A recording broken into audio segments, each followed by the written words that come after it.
Good evening, happy Friday, and welcome back to Last Call, where the brandy flows and the drama grows. And tonight, the drama we're talking about is daytime dramas. Yes, soap operas. Wait, don't click away just yet. I know this sounds off-brand, but it's not, I promise. Stick around to the back nine of the stream, where we will discuss how the soaps of the late 80s and early 90s directly shaped the entertainment we enjoy today.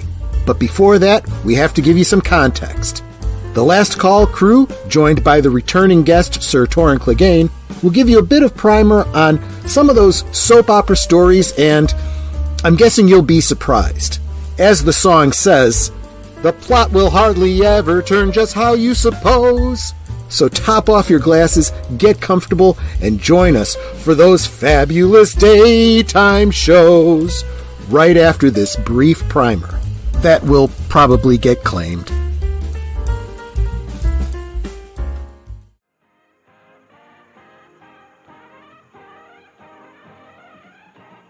Here's to the shows, those daytime shows, to each and every one of them that everyone knows. Here's to the dreams, the laughs and the screams, when you find out that everything is not as it seems. Where your sister's your wife, or your brother's your dad, the baby you brought home with someone else is too bad. 5 days a week, you know that's how it goes on those fabulous daytime shows. We love it.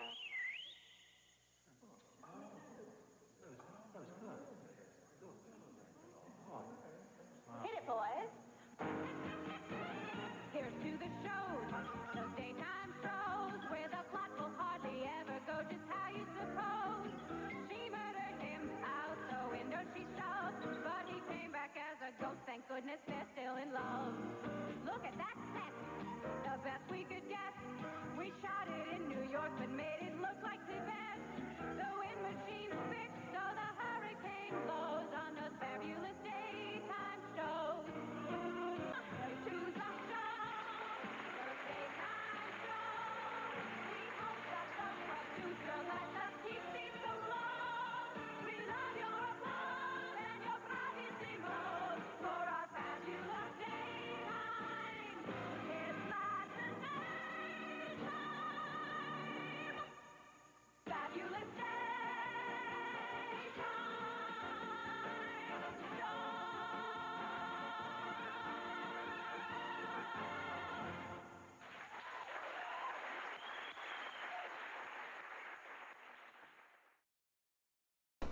Well, at least we didn't get the stream taken down, so we'll see what happens behind the scenes tomorrow when I log back in. But let me bring my my regular sidekick in, Age Boomer. How you doing, my friend, and what you sipping on? I am sipping on a Coca-Cola. What you sipping on? I am sipping. I actually have it over my shoulder here, Christian Brothers brandy. Not a sponsorship, but. Yeah, I'm having some brandy specifically because I think it will pair very well with one of my birthday gifts, which I will not light until after the stream because apparently I will get age restricted if I light this up. You can mutilate genitals, you can kill them in the womb, but apparently seeing somebody puffing smoke out of their mouth, that's a bridge too far for socialist media. So, there you go. Anyway, but thank you for asking. Coca-Cola, that's a little strong for you, isn't it? What was your week like that you needed to hit the hard stuff so soon? It's just been, we're having to pack up the house because eventually the workers have to come in here and actually start tearing the walls out and whatnot, But we're having people coming by, measuring the floors and doing all the things they got to do. So eventually we got to step on out. Yep. I hear you. But yeah, I've had a bit of a week too. So we had Monday off, Martin Luther King Day. But as a contractor, that means I don't get paid for that day. So I'm a day short. So anybody who's feeling bad for me wants to buy me a drink, the link is down below in the description as usual. I don't usually mention that or promote it, but I could probably certainly use it this week. But did you have a nice day off? I did have a nice day off, but the other problem is you come back after a day off and you pretty much compress the work of 5 days into 4. So it's kind of like, is it really worth it?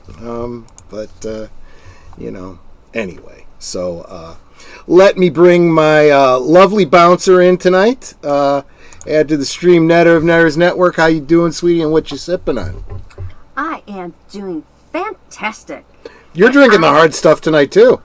Yes, but mine is celebratory. I am drinking a Diet Dr. Pepper, and the reason I'm celebrating is today was my annual review at work, and I got a fantastic review from my boss, and she's putting me in for that promotion I mentioned last week on Troy Strain. So she's putting me in. She's trying to push that up through the big guys so that I actually get that promotion. But yeah, my review is absolutely fantastic. So, salud. Congratulations. And, you can buy her a drink at the same link below. Netter, of course, first in my heart, and tonight, first in the chat. Hello to the love of my life. Hello to the love of my life. Let's get our, let's not keep our special guest waiting any longer. Sir Torrhen Clegane of House Clegane, how are you, my friend, and what are you sipping on? I am doing well. I'm not sipping on anything right now, but I had a Coca-Cola for while I was eating dinner. Well, there you go. Fair enough. And so you'll all notice here in the chat, especially if you're new here tonight, you don't know the shtick. I'm the only one that consistently drinks alcohol on the stream. Very oftentimes I'm the only one. Sometimes the special guests, see it as an excuse as well as I do. But nothing says it's got to be alcohol. You just probably should drink something because it's usually about a 2-hour stream, so at least hydrate, But as far as water goes, I wouldn't know. I never touch the stuff. But let's real quick say hi to Tim Hayes. He was the first non-panel member tonight. Welcome, Tim Hayes. Good to see you. This Sir Torrhen Clegane guy is lurking around in the chat as he often does. I don't know what his deal is. Another Blue Wrench, our favorite, deleted scenes. You know what? Before I get too much further, this is something I wanted to mention to all of y'all Blue Wrenches. I think everyone on the panel's a Blue Wrench, deleted scenes especially. So it looks like we've finally gotten to that point where we have to start thinking about, being bouncers sometimes. So Netter, we joke about her being the bouncer, but if she's on the panel, oftentimes, just like me and Boomer and whatnot, we're kind of focused on the chat, the conversation, our guest, whatever the topic is. We might not always be following what's going on in the chat. If someone's getting out of line, I'm gonna pull the old Roadhouse line. You be nice, but be nice until it's time to not be nice. Don't be afraid to step into a conversation if it's getting heated and say, "Hey guys, let's be adult and at the very bare minimum, at least be kind to each other." And after warning someone, if they're still harassing, don't be afraid to put them in timeout. And if they're still messing up after the timeout and still being icky, feel free to ban them. Well, bounce them from the stream.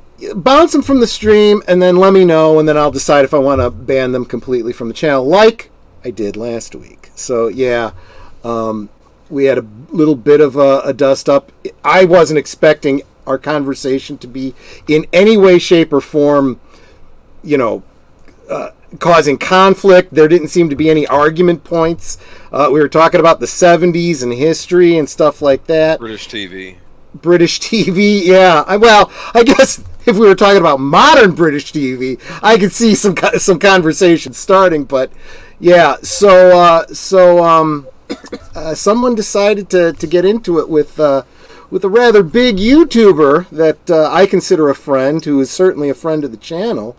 Someone who represents a channel of 144,000, subscribers. Maybe have a little bit of respect. But you know what? It's not even about a big channel with a lot of numbers. You should be having respect for anybody in the chat. If you are in my chat, okay, I'm inviting you to my place, and I want to have a good time. I want you all to have a conversation. That's great. Don't get on a line. Otherwise, I'll show you to the door. Okay, that's all I'm saying. Let's be friends here. If you can't be friends, you can't be here. That's all I'm saying, So, anyway, just getting some business done. We can move on. Matanui, hi. Always encouraging to see you here, my friend. You are awesome. Yes, please subscribe to Sir Torrhen. That's his, deleted scenes has his link up. One of these days, I think he's going to start putting up some content. So I'd be prepared for that. Speaking of content. Oh, sorry. Hold on. What did you say, Sir Torrhen?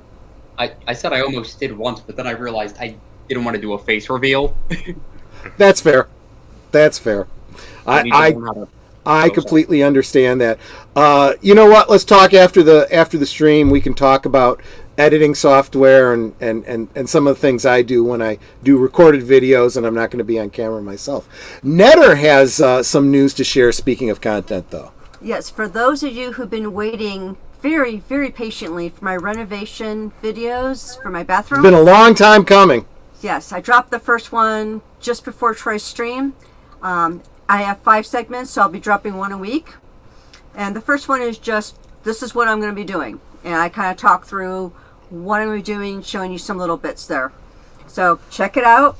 If you are not already subbed to me, please sub to me, because I only have 188 subscribers. I'm trying desperately to get to that 200 so I can have a contest and give people stuff. Yep. So, yeah, please do that. I would encourage Netter a great deal. Next up, we have Big Al. Have a great stream, my friends. A long day. The doctors, and I feel myself fading. Well, I hope you're feeling better, my friend. I hope you got some good news from the doctor. But had to come by to profess my love for my lady, Kelly Ripa. Yep, he knows that we will be talking about her a little bit later in the stream, but definitely a name that got started on one of my favorite soap operas. That's, to me, that's Tinkerbell. That's Tinkerbell. Tinkerbell. Absolutely. So we'll get into that a little bit more later on. Let's see. Keely Chow. Hey, everybody. Hey, Keely Chow. Good to see you. And let's see. You're all saying hi to each other, which I super, super appreciate. Evelyn Hampton. Greetings, Admiral. Good to see you. Good evening, everybody. And spoilers, Big Al. Yes, I've got Mark Hamill on the docket too to bring up. In fact, did I? Yeah, I minimized that. Let me bring that back up, and just a preview. This is Mark Hamill that he was talking about. He went on to be in some sci-fi film you guys might have seen. Done a lot of voice work and whatnot, but he got his start as a Kent Murray on General Hospital. What happened to Kent Murray? F if I know. I was not as big a General Hospital fan as the earlier two on ABC, but again, we'll get into that a little bit more as we get more into the topic. Just really quick scanning through to see if I've missed anybody. You guys are all saying hi to each other, which I super appreciate. I am not sure what this is a quote from, David, but who brought the watered down booze to that party? Never should you ever do that. That is alcohol abuse, is what that is. It's abuse of a guest. Absolutely. Well, that's true. Computer Robots is here. Computer Robots. Yes. Soap operas. As soon as I saw that, I came over here. I am so glad. I hope I have earned your subscription. I hope you enjoy the stream. One of the things I'm looking for from the chat, as I always am, let me know what y'all are sipping on. But I'm going to be looking for your stories in relation to your history with soap operas and your thoughts on the topic and so forth. Returning guest, he was a special guest bartender last year, Pacific 414. Please subscribe to his channel. He's got an awesome channel that you should absolutely 100% be following. I think you guys will definitely enjoy this topic. So let us get right into it. Why are we talking about soap operas on a channel where we generally talk about fandom and, nerd culture and so on and so forth? Well, I was exposed to soap operas pretty at a crucial time in my development, and it really shaped my understanding of storytelling and narratives and, to some degree, television in general. And sure enough, as time has gone on, I've seen the influence of some of the stories that I saw and some of the things they were doing playing out in more modern television and eventually in movies. That's not even getting into, as we've already mentioned in the chit chat, all the rather big names that got their start on soap operas. Even as a kid, I'd be sitting watching a show of any kind, and or a film or whatever, and my mom would say, "Hey, that's so and so from such and such soap opera." Okay, that's nice, Mom. Continue watching the show, but and we'll get more into that. But to be specific, I guess my history with soap operas begins, although I didn't know it at the time, was when my mom brought me home from the hospital after giving birth. Apparently, because you got to convalesce after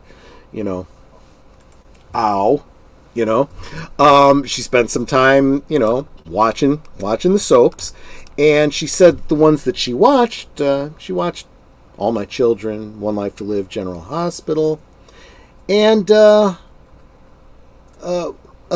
film, a series that was rebooted in the late 80s, early 90s, and then there was a film made out of it. You might have heard of it, Dark Shadows.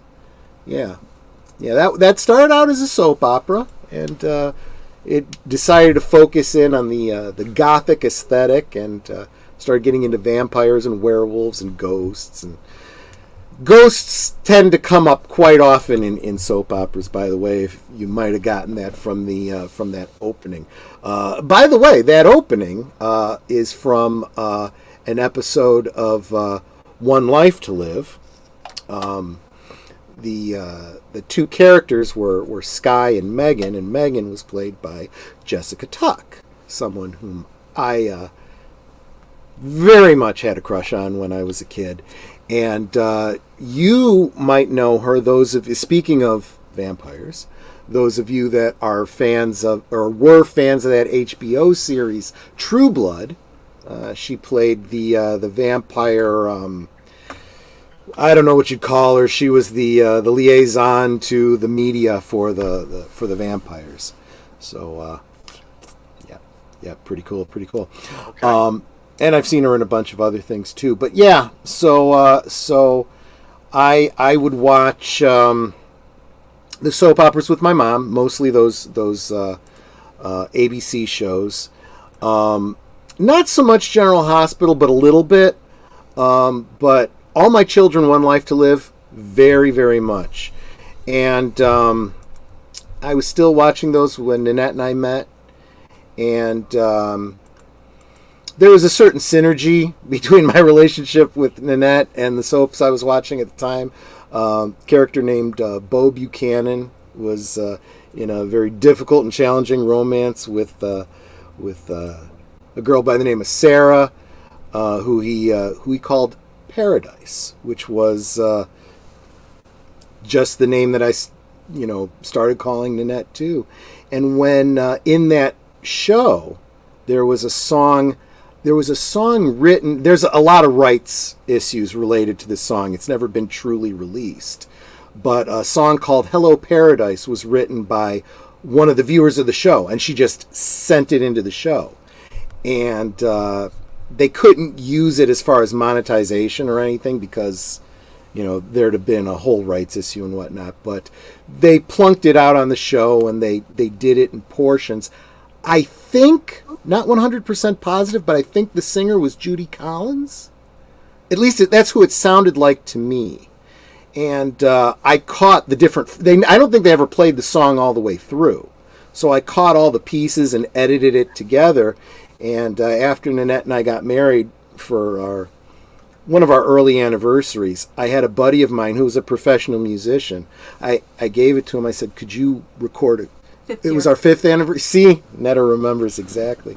5th anniversary, had him record, re-record straight through, and he did the whole song. He did all the music. He did all the vocals. He did the harmonies. Because you played it at the Coy's wedding reception. I did. I played it. Yeah, those of you that know Skipper Kenner from the chat, we were at his wedding and we played that song. That was how I presented it to her. Oh, in fact, Netter just put up the picture from that wedding where I had that played special after the bride and groom's first dance and the mother and the father and everything.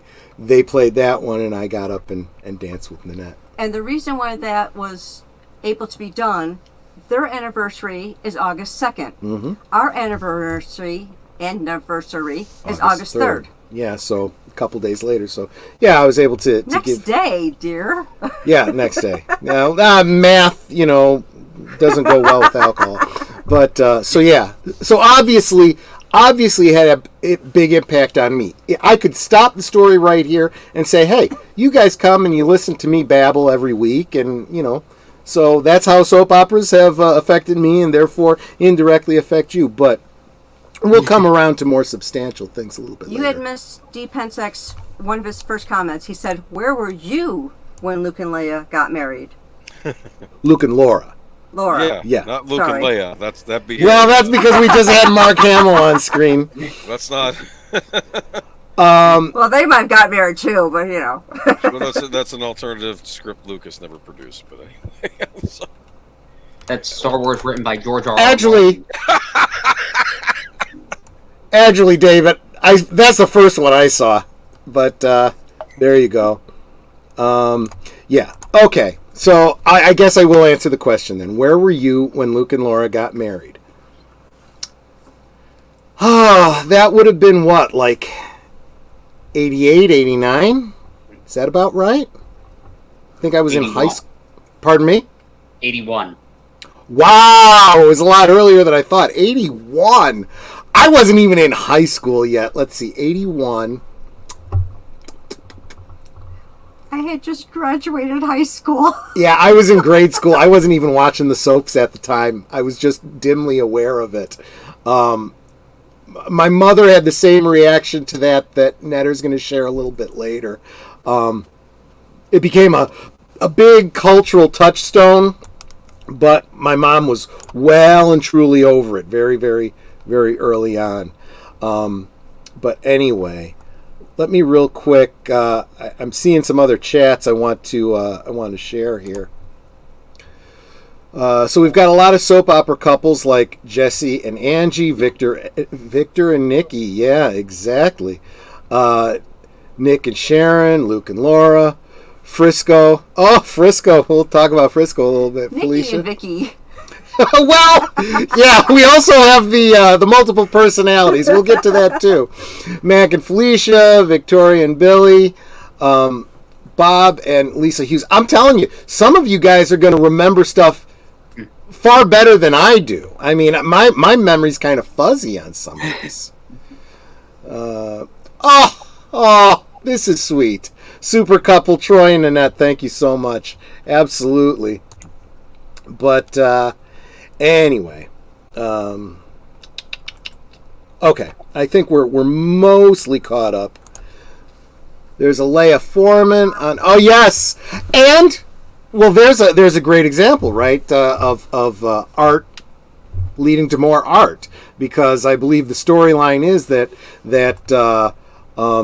Topher Grace's character, I forget, wanted to name his daughter after Princess Leia. Evelyn Hampton was at work, but the Evening Network News showed the wedding during their broadcast. Evelyn brings up a point that I think really needs to be mentioned. I know that Boomer and I have talked about this phenomenon many times, but in our day, basically everyone on the panel here, when you were watching television, chances are, if you didn't catch it then and there at the time, you weren't going to see it. There were reruns, but not for soap operas. You didn't see... And then the president holds a press conference in the middle of the day. Yeah, and people would flip out because it's like, I don't get a chance to see what's the Jeff Fox, or was it Jeff Foxworthy or Bill Engvall when he would say, "The president's on every channel. We're gonna miss Flipper." You would miss Flipper and you would not see it. That's just the way it went. If it was your syndicated shows, they might get rerun, but you crossed your fingers. We'll get back to reruns and syndication a little bit later. But Hi, PJ. yes, I was just getting to that. PJ was next on my docket. Good to see you, PJ of Orville Nation, who always says we grow together. So please, if you're not already subscribed to Orville Nation, please make sure that you do subscribe.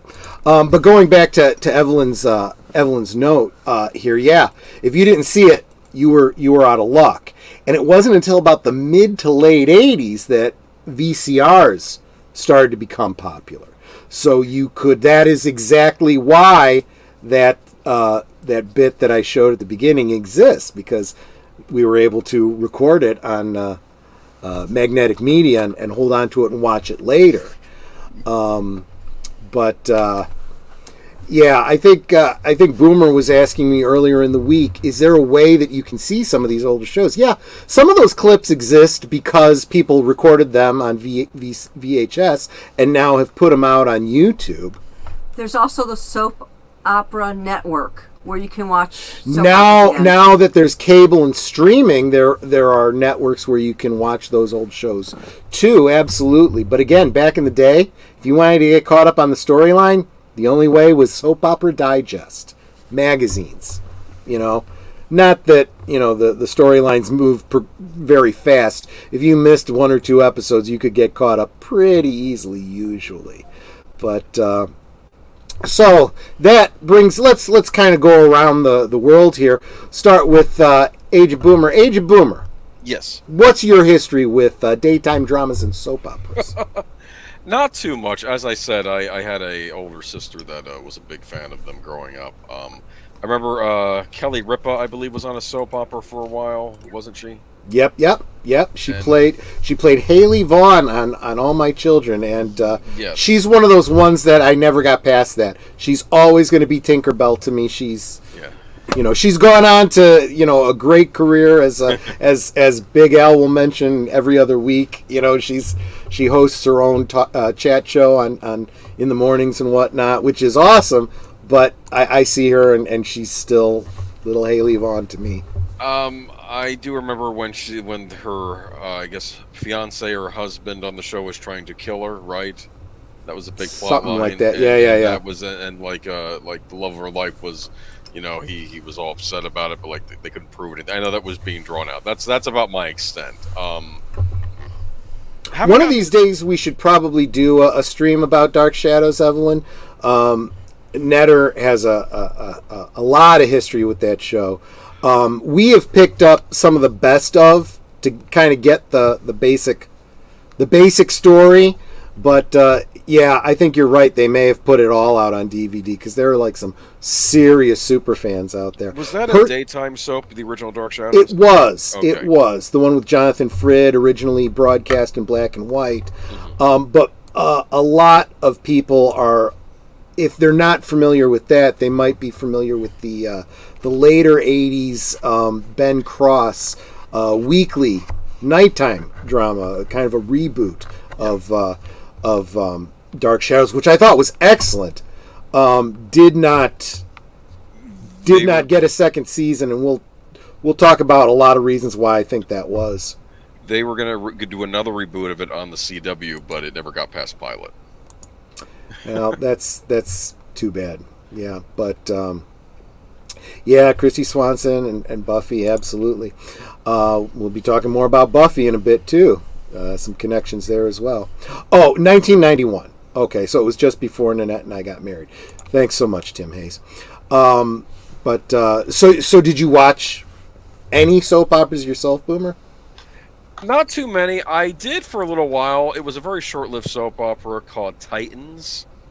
It was a nighttime soap, though, so not a daytime soap. Okay. And I got really into that, but then they got yanked just because it had Yasmin Bleeth on it and and it was just so. Oh yeah, I like. She was Baywatch. Yeah. She was also on, I believe, was it General Hospital or possibly All My Children? I forget. That's where I know her from originally. Yeah, Casper Van Dien was on it too, and I think the big scandal is that he has a torrid affair with her while he's on vacation, then has to go home. Then he finds out she's engaged to his dad. You know? And then she where your sister's your wife and your brother's your dad. The baby you brought home with someone else is too bad.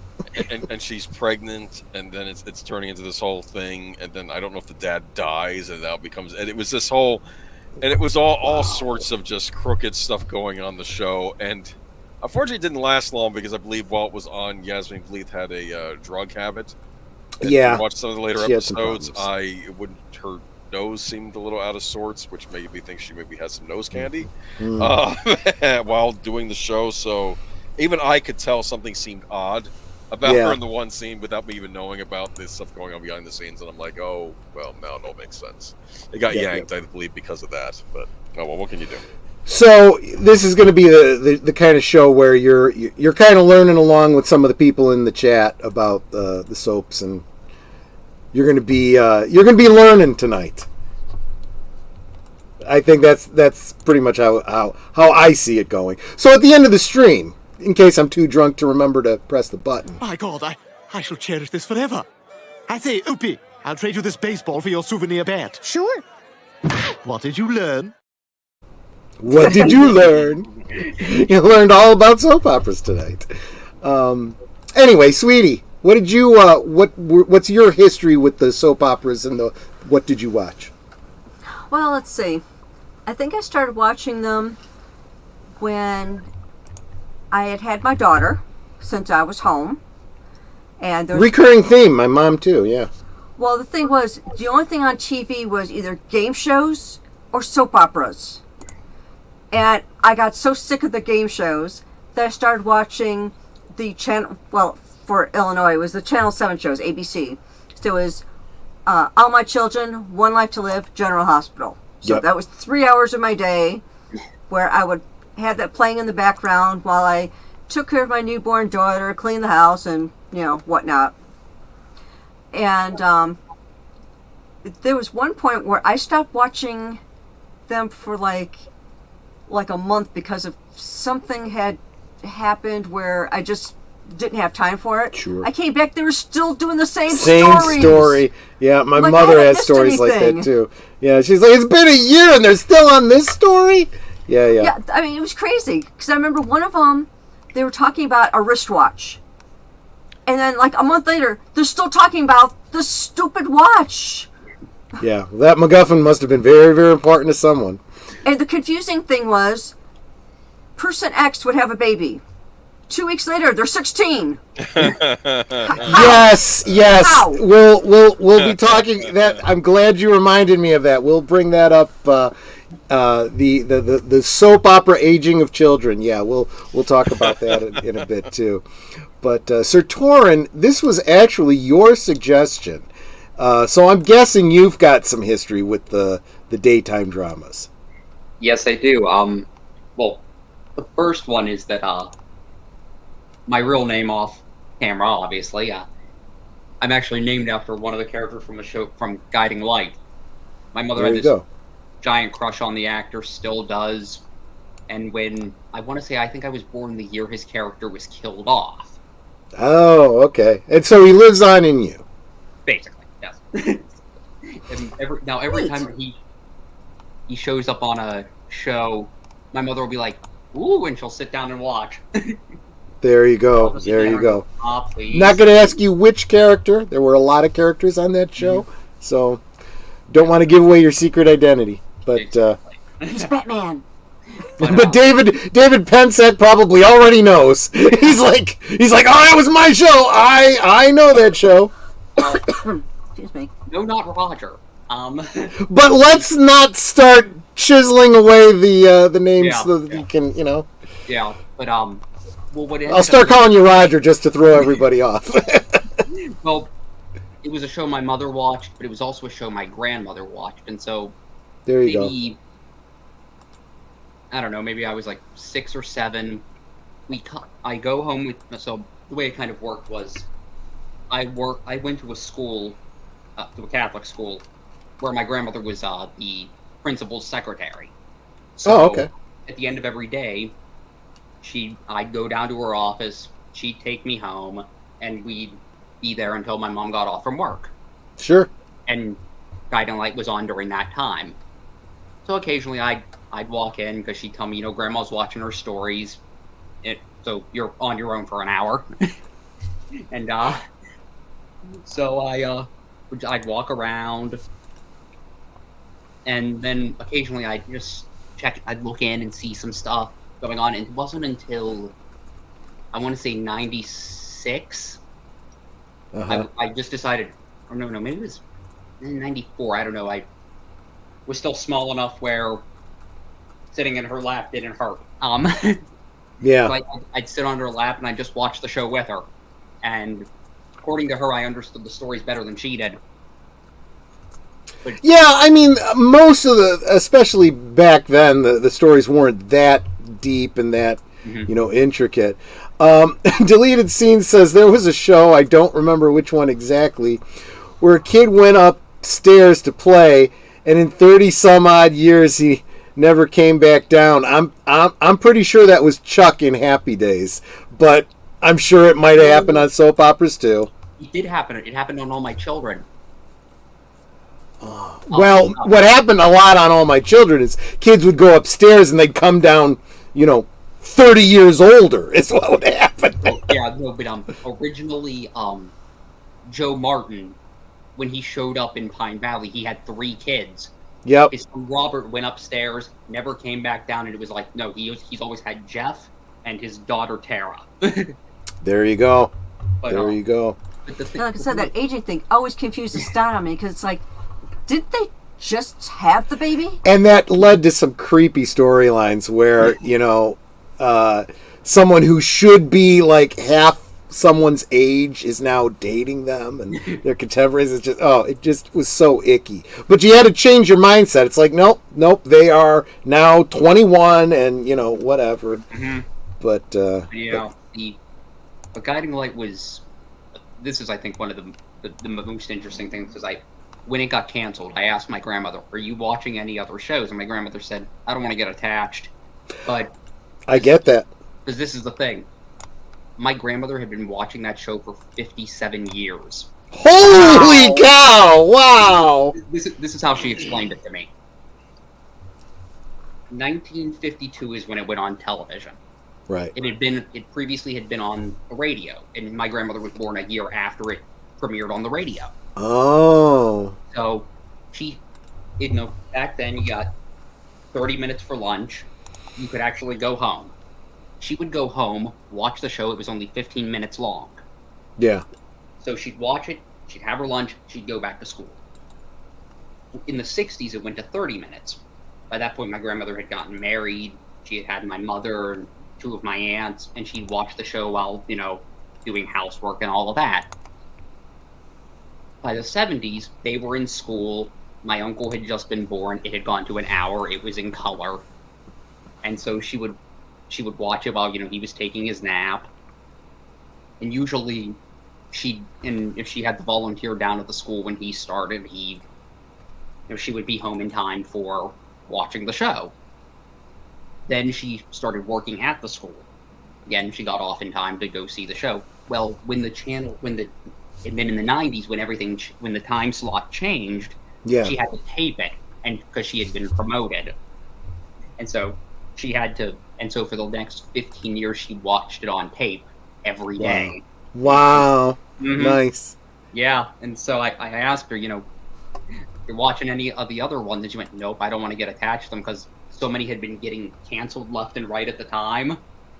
And so that's part of the history of it. And I just thought, I was like, wow, she's been watching that for that long. So, Tim Hayes brings up Bold and Beautiful being a half-hour show, and David mentions Capital, also a 30-minute show. I believe, and correct me if I'm wrong, wasn't Santa Barbara? That was an ABC show that was a half hour before All My Children? Don't know. See, that was just it. I never watched that show. Whichever that 30-minute show was before All My Children, when it started up, I couldn't get into it. I was like, there wasn't enough of a connection to the other shows. Wasn't that Passions? Maybe it was Passions. Yeah, maybe that's what it was. Yeah, I tried watching it, and it was like, no. And I don't think it really lasted that long either, did it? I don't remember. Passions went about 7 years on, network television. Then it got. I mean, I guess that's pretty good, but compared to like a 50-year-old, show that started on radio. And see, there's a great example. That's a show where that continuity, continuing from a radio show to a black and white show to, color and so forth, for over 50 years and having a fan all that time, and never feeling like it needed to get rid of its old fans to pull in new fans. I just imagine that. Yeah. Right. But oh, I'm sorry. No, go ahead. Oh, after a while, I stopped watching the show with her because it would just be on the tape, and it wasn't until I was in college I started looking stuff up on different soaps because my brain is always wired for melodrama when I write. So sure. I was looking into those sort of stories, and I started reading about the storyline, the crossover storyline from it was One Life to Live and All My Children, the baby swap storyline they did in the 2000s, and I just decided, what, I'm gonna watch it. Yep. So I turned on All My Children. At one point, I accidentally switched it over to Young and the Restless, and got confused for a second because they both had characters named Jack, and then I switched back with oh, there it is, and then I just started watching the shows from there.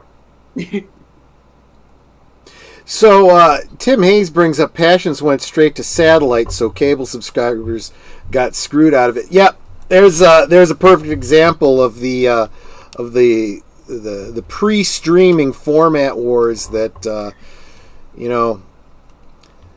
I think people are relearning the lesson. If you don't want your show to die, you want as many viewers as possible. So you need to make it as accessible as possible while still being commercially viable.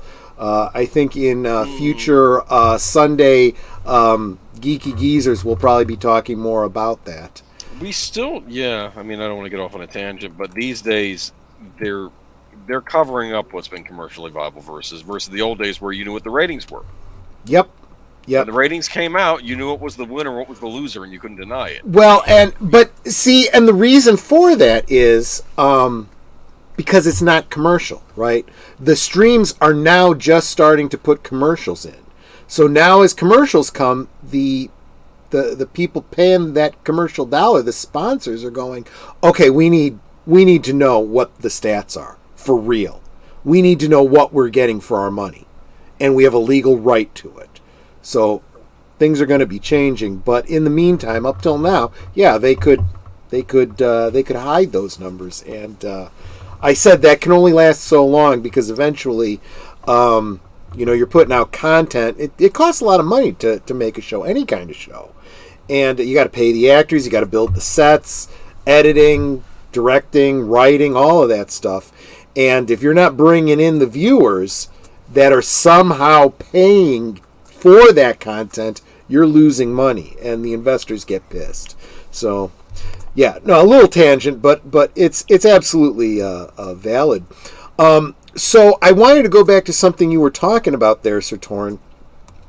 I honestly, I'm kind of touched by the story about your grandmother, but it's a great illustration of a kind of television that soap operas were, that made them unique at the time, right? Where you could watch a show for 50 years and it was a continuous narrative, right? Again, there was no reruns, there was no, actually, were there even like season breaks with soap operas? No. It just continued 5 days a week, 52 weeks a year. And it was a continuing story. It continued off of the previous day, usually some sort of a mild cliffhanger, big cliffhangers on Friday usually. Bigger than the days before. Which was very different than shows like, let's say Star Trek, right? Star Trek, you watch one show, if you don't see the next one and you don't watch it until the following season, you haven't missed any. You've missed something, you didn't get to see those shows, but it's not like you're lost in the narrative, right? Each story stood on its own. Whereas soap operas, you had to watch it for a couple days to kind of get caught up to what was going on in the story. And they did a great job. They knew that people were just jumping on. So sometimes there'd be that clunky having to say something to the person you were talking to, reminding them of something they already knew, because in their time it was just 5 minutes ago they were talking about it. But for, the viewer, it was last night or yesterday. So they're reminding, whatever. With a lot of the shows, like, actually every show, I think every show, Star Trek, anything you can think of, you had your pilot episode that was your establishing show. But if you didn't see that show to know what was going on, the opening of the show had either a monologue or something. And Star Trek's was brilliant. It was Captain's Log, right? Well, actually, the Captain's Log was the narrative, right? To let you know if you came in after the commercial for the first time, let you know what happened before the commercial.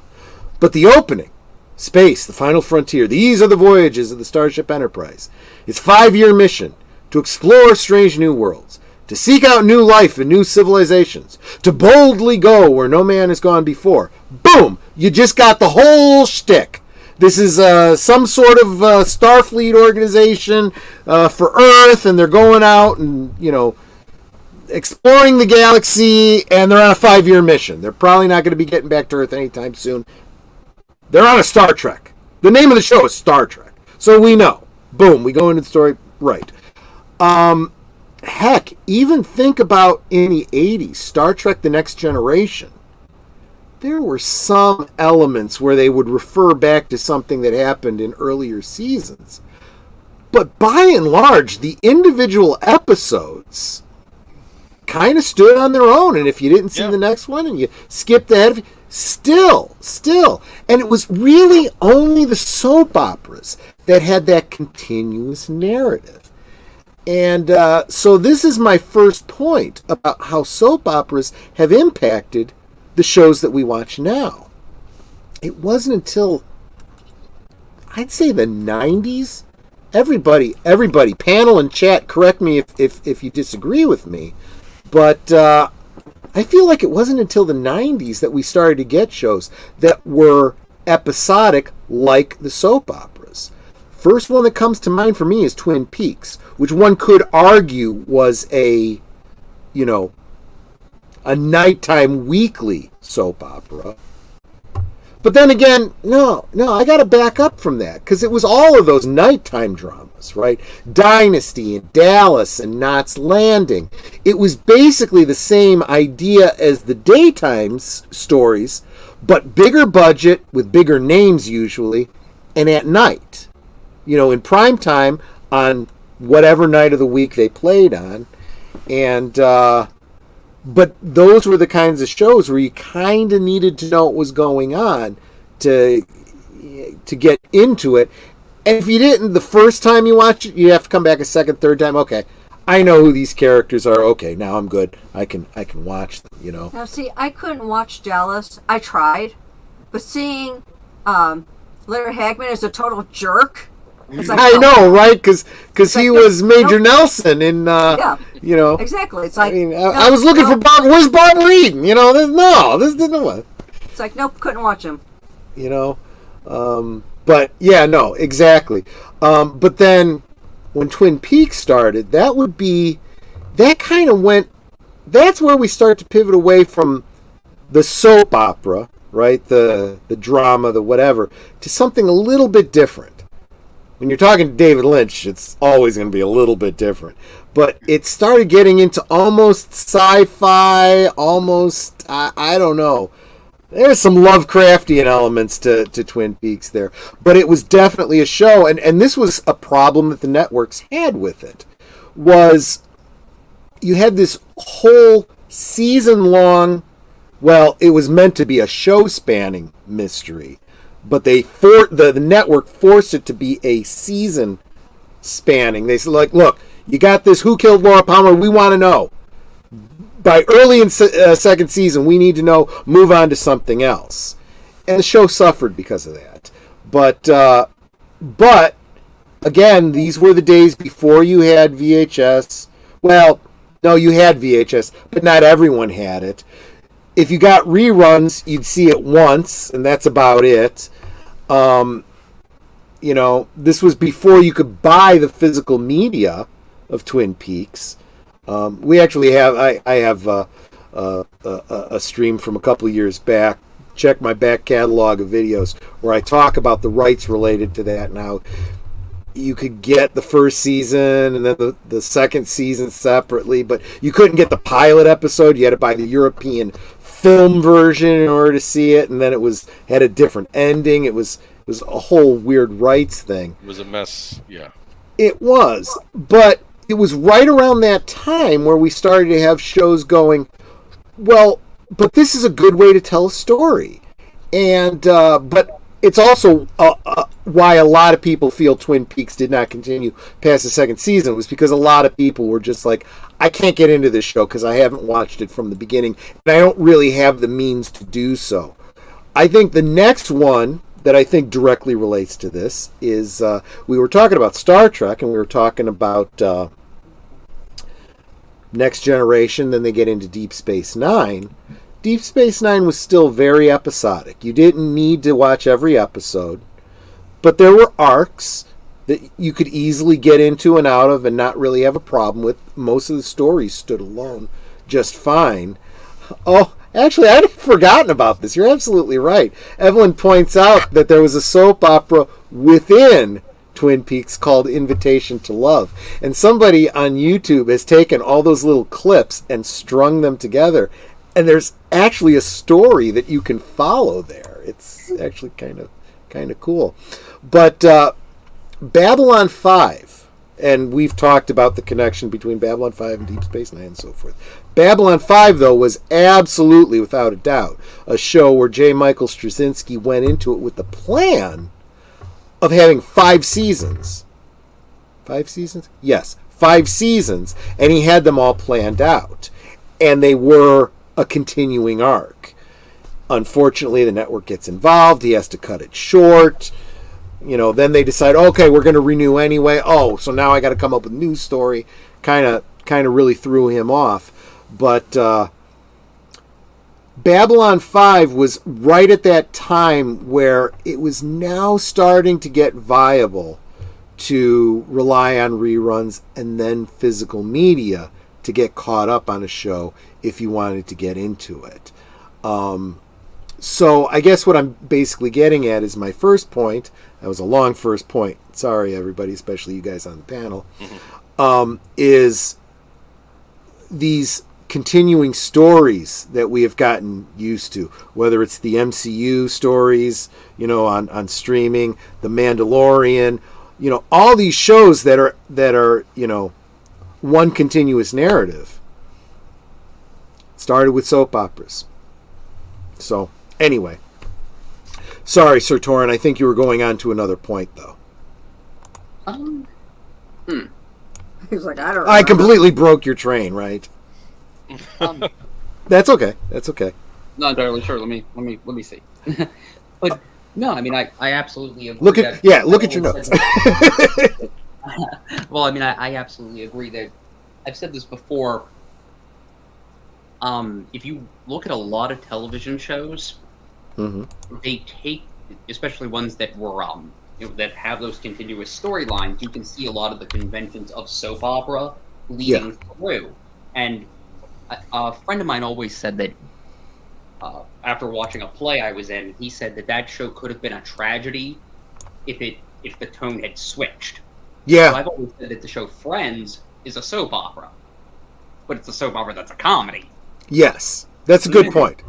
Well, I think it was Tom Connors who once pointed out, if you watch an episode of Friends without the laugh track, it becomes a very different show. I mean, it's not as funny as the laugh track implies, and sometimes people are being really mean to each other. Yeah. And it's not necessarily funny. You laugh because, we're supposed to laugh at this.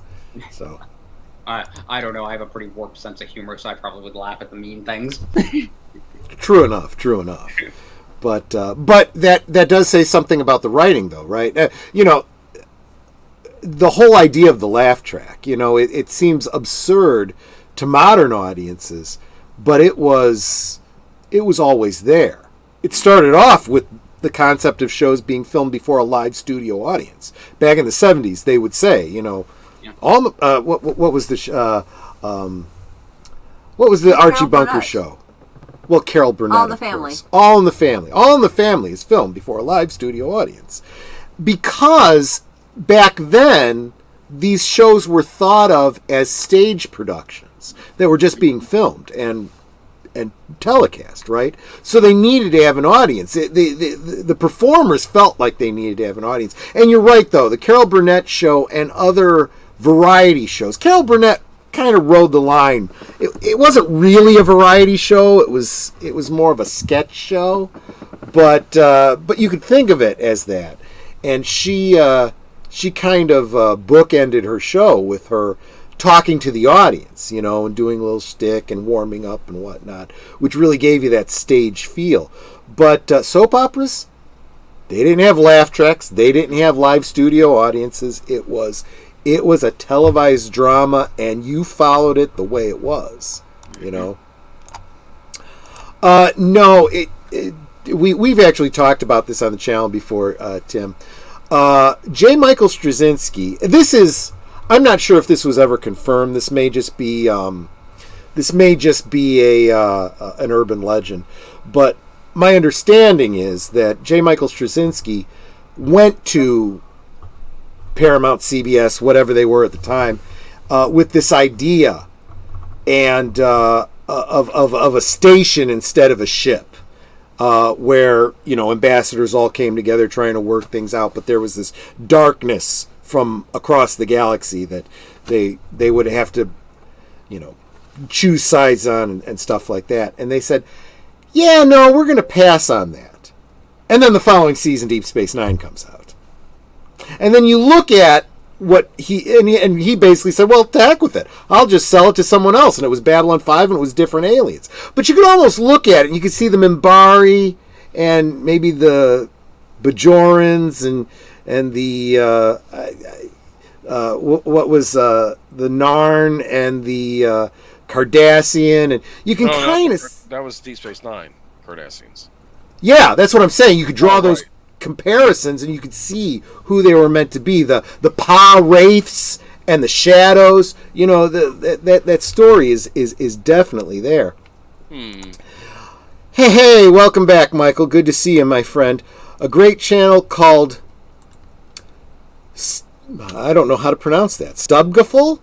Stubigful? Does an incredible 90-minute analysis of Friends. Stupid fool. Yeah, well, I just brought the comment up, so I'll easily be able to go back and find it later when I'm sober. But I'll have to look into that. You know what? I remember enjoying Friends.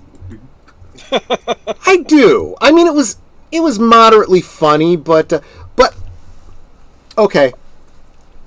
Going back to Friends, we're gonna circle it back to something else I wanted to comment on. Friends was that NBC? Mm-hmm. Okay, it was on NBC. And I remember that they used to do crossovers where you'd have, what's her name? I can't remember the actress's name. I can't remember the character's name. Yes. And she had a twin sister who was on Mad About You. Mm-hmm. And they did crossovers, and then the characters from Mad About You one time came into Central Perk, and they thought they were seeing this, and that was great stuff. As I recall, they also did the same thing with Empty Nest and the Golden Girls, and one other show where I guess what was it? Nurses.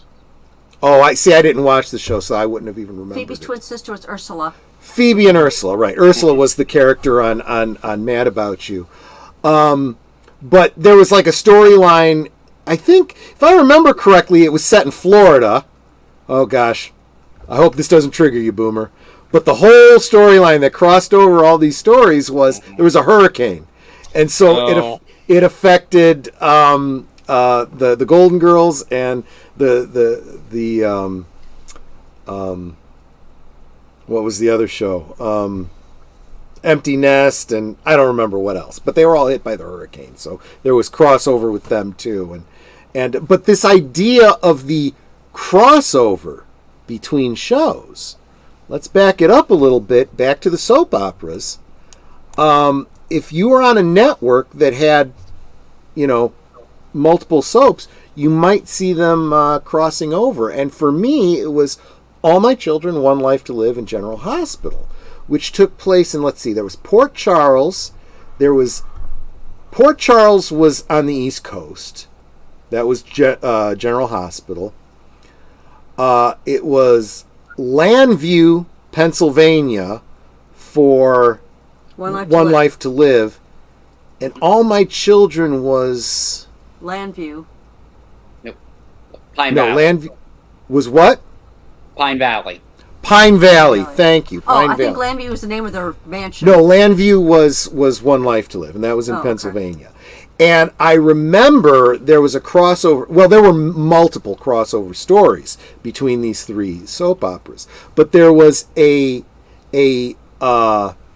fugitive character who had escaped a storyline in General Hospital, Port Charles, ended up in Landview, Pennsylvania, after escaping from the Stateville prison in Ohio, which my whole family thought was pretty cool because that's like, hey, that's just the other side of town from here, So they were actually in Mansfield, Ohio, and then I don't remember, somehow ended up in All My Children. So these storylines did cross over, and they took place in the same shared universe, So all of your Marvel universe and your Star Trek, all the shows crossing over with each other and whatnot, it was the soap operas first. So, yeah, and deleted scenes got it too. Yeah, I'm a little behind on the comments because trying to keep up with the chat and talk here. But I have to ask, because I've asked everyone else in the chat, Michael from Retro Blasting, if you're still here, we're talking about daytime dramas, soap operas. Wondering if you or maybe Melinda ever watched such shows. If you have any history with them, what your favorite is. We're kind of tying them into how they shape the entertainment of today. And I think not enough people realize that or really appreciate that. But let me look back at my notes. I actually have notes because, Sir Torrhen has this way of, making sure that the show has structure and whatnot. So you have a bit of a connection between General Hospital and Batman and Robin. Mm-hmm. Speaking of the way soap operas contributed to the entertainment that we consume now. What is that? I don't know this connection, so. Well, whether it was for better or for worse is for, the Lord to decide. But the plot of Batman and Robin, if you watch it, it's basically the Ice Princess plot from the Luke and Laura storyline in General Hospital. Wow! Oh, Wow! There you go. I just remember I had seen Batman and Robin as a kid, obviously. And honestly, I don't hate that movie as much as other people do, but I remember when I was watching clips of General Hospital, I'm sitting there going, they stole this Batman and Robin stole this plot. They stole this plot whole cloth. Nice. Yeah, there was actually I could point to a lot of storylines that very clear. There was Indiana Jones got ripped off by One Life to Live, and it wasn't even subtle, and they knew what they were doing. Sometimes there were even meta references, Oh, Guiding Light did the same thing during the 80s. There was a character on there called his original name was Quint McCord, which is a great name. Sure. But he was an archaeologist. And what was great was his love interest was a woman who loved classic movies. So she'd always imagine their romances like Gone with the Wind or some other big movie. One time there was a whole Wizard of Oz fantasy. But there was this whole storyline called, they were searching for what was called the Temple of Gold. And I'm just sitting there going, I can definitely see this being an Indiana Jones plot. Exactly. And speaking of Indiana Jones, if you want a great commentary on where Indiana Jones has gone and where it was meant to have gone, check out Retroblasting. He's got a great video last month where he talks about that. Timmy says, so it's not very manly. I'm not sure if it's it's time consuming. And I know that Michael doesn't have a great deal of time. Never had an interest. Never connected with the format.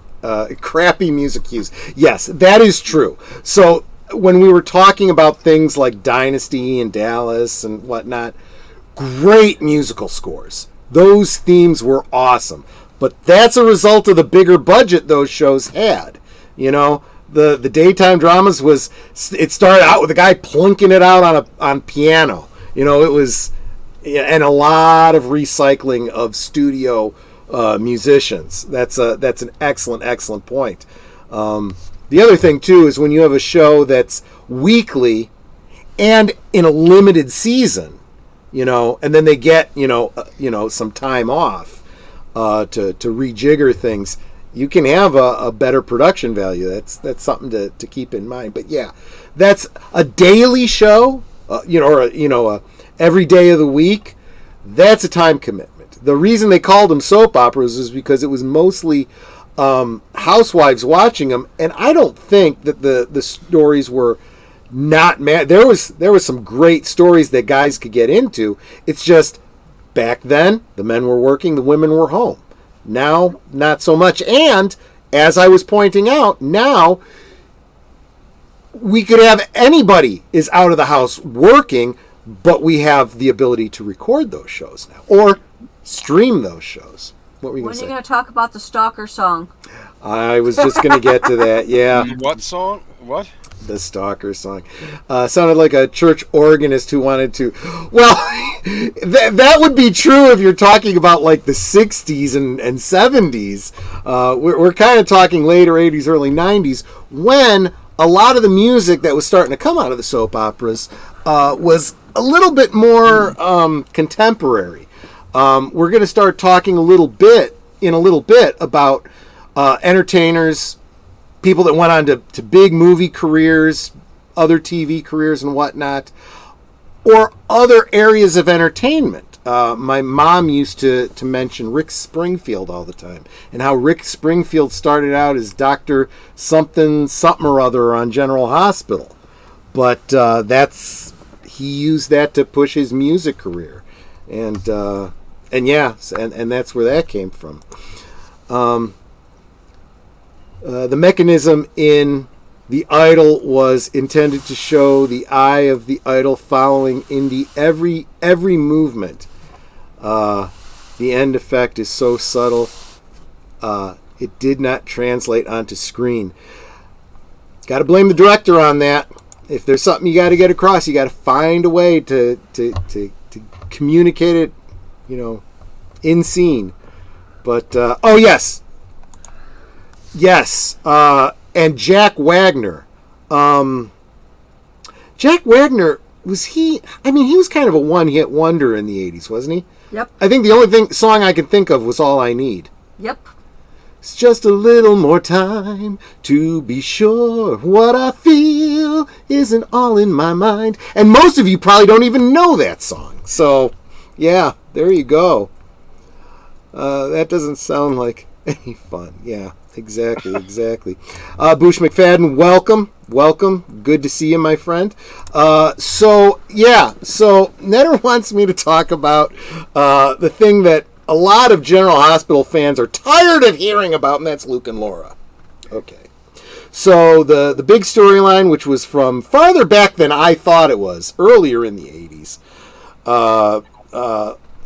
Laura, played by Jeannie Francis, who went on to marry Jonathan Frakes, number one Commander Riker in Star Trek The Next Generation,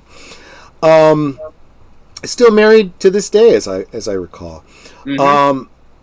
The storyline goes that she had a stalker, and that stalker, of course, was Luke, who eventually ends up kidnapping her.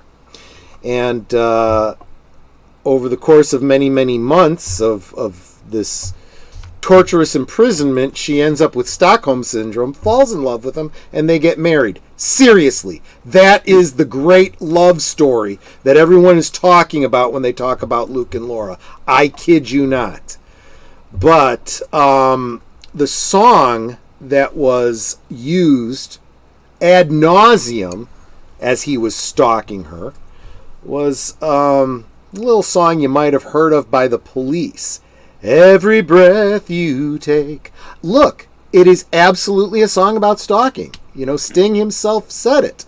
It's very dysfunctional, but it is a beautiful sounding song, and I don't care. I love that song, and I will listen to it. And as soon as it comes on, Netter goes, "Oh, it's the Stalker song." Yes, shush. I want to listen to it. But she's sick and tired of hearing it because they played it over and over and over again on General Hospital. And Laura was a rape victim of Luke's. Mm-hmm. And it's like, I can't find that to be a romantic song. Absolutely not. That. Which is bizarre to me why so many people thought it was. And I remember people talking about it at the time, how icky that was. But yeah. Yeah, see, it's a good song. No. Yeah, the story was not the song. The song is just about stalking and not being able to get over your ex. But yeah, the Luke and Laura story was definitely rapey, no doubt about that. I mean, that was explicit in the storyline. But yeah, I mean, just like every other show, there's storylines that they did back then that you just can't get away with doing now. I mean, that would well. It's weird too because there'll be. I'll give you an example. I mean, this was actually older than you think.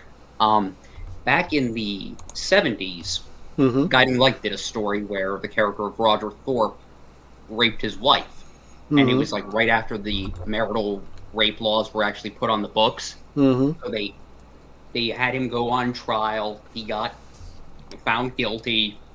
Eventually, he broke out, and it led to this whole storyline where his character was allegedly killed. But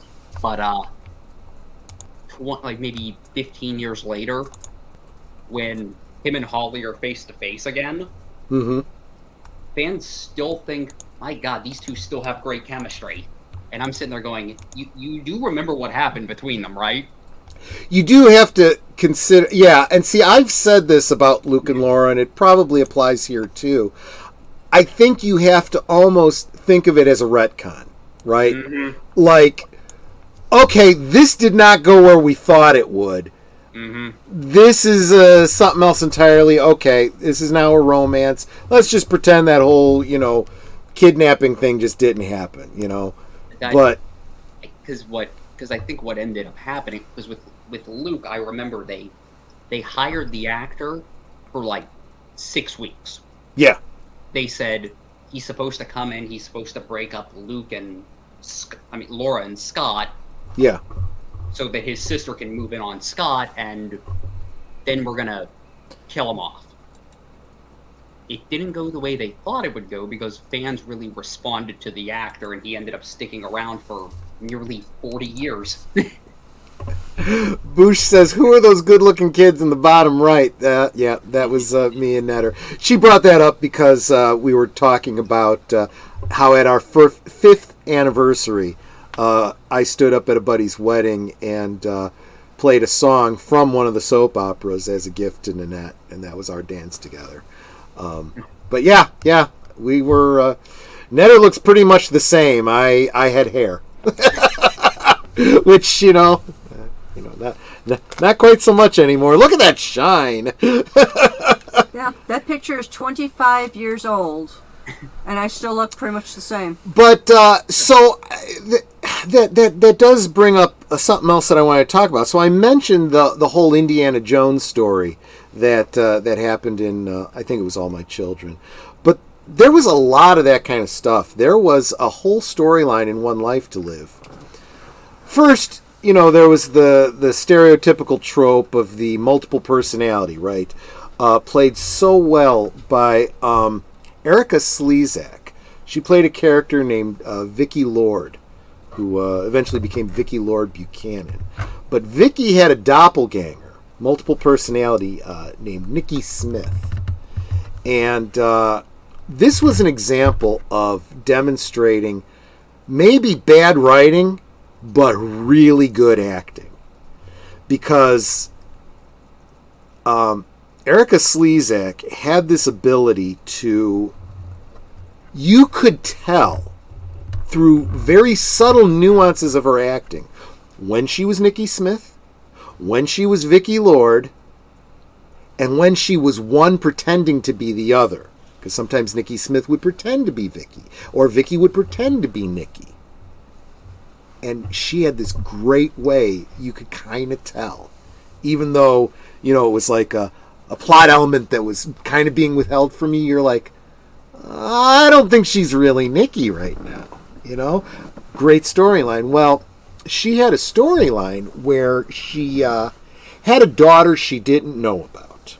Because this has to do with the multiple personality and the so on and so forth. She literally had a baby that she had forgotten about. And her father helped cover it up and all this kind of stuff. And this is exactly what led to the multiple personality disorder. The father, well, first she finds out that the daughter is Megan. She was the one you saw singing at the beginning of the show, right? And when she finds out that Vicky's her mother, she then, of course, wants to know who her real father is. And turns out that her real father, for a while anyway, she thought her real father was, or did it turn out to be? See, this is where it gets fuzzy. But at least during the time of the storyline, as she's trying to find out who her father is, her father turned out to be some guy from... Can't make this stuff up. Somebody did. I could not make this stuff up. A guy who lived in a subterranean community called... It wasn't Eternia, but it was something like... Or Eternia's He-Man. It was something like that. And it was this whole Hollow Earth story, and,